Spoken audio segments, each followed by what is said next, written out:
मार्च 2022 है। मान्यवर कांशीराम जी का आज जन्म दिवस है। तो सभी मूल निवासी बहुजन वासियों को, सभी भारतवासियों को उनके जन्म दिवस की हार्दिक शुभकामनाएं।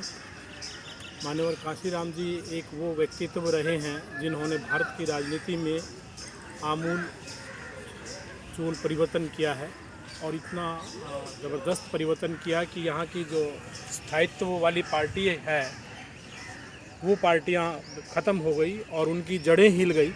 लेकिन आज उनके जाने के बाद उन्हें बहुत याद किया जा रहा है, क्योंकि यहाँ मिडिल ईस्ट से आए हुए आर्य जो लोग हैं वो भारत में राजनीतिक जो गतिविधि है उसको कम किए हुए हैं, क्योंकि उन्होंने यहाँ पर जो लोकतांत्रिक जो मशीनरी है उसको उन्होंने बिगाड़ दिया है।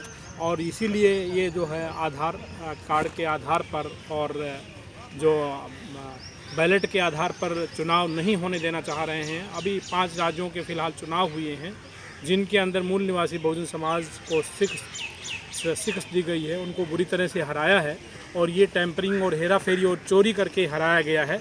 लेकिन इसके लिए जो मूल निवासी बहुजन समाज के जो नेता हैं वो इसके लिए जिम्मेवार हैं और मूल निवासी बहुजन समाज भी जिम्मेदार है। इसके लिए अभी फ़िलहाल में दिल्ली में निगम का चुनाव आ रहा है। अभी मैंने उदाहरण देखा कि बहुत सारे प्रत्याशी जो हैं अपने पोस्टर के ऊपर लिख रहे हैं कि भारत के अंदर बैलेट से चुनाव होना चाहिए, लेकिन भारत के अंदर जो मिडिल ईस्ट से आए हुए आर्य जो लोग हैं उनकी राजनीतिक पार्टी हैं, हिंदूवादी पार्टियां हैं, वो ईवीएम का सहारा लेंगी और फिर से बेईमानियां करके यहाँ पर फिर अपनी जो गंदी चालें हैं उनको चलेंगी और भारत की जो शासन व्यवस्था पर फिर काबिज हो जाएंगे।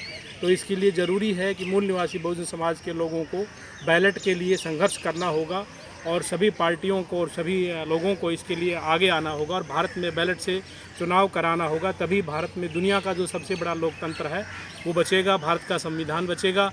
इसी के साथ मैं फिर से मान्यवर कांशीराम जी के जन्म दिवस पर बहुत सारी शुभकामनाएं देता हूं। सबको जय भीम, जय भारत, नमो बुद्धाय, खुदा हाफिज़।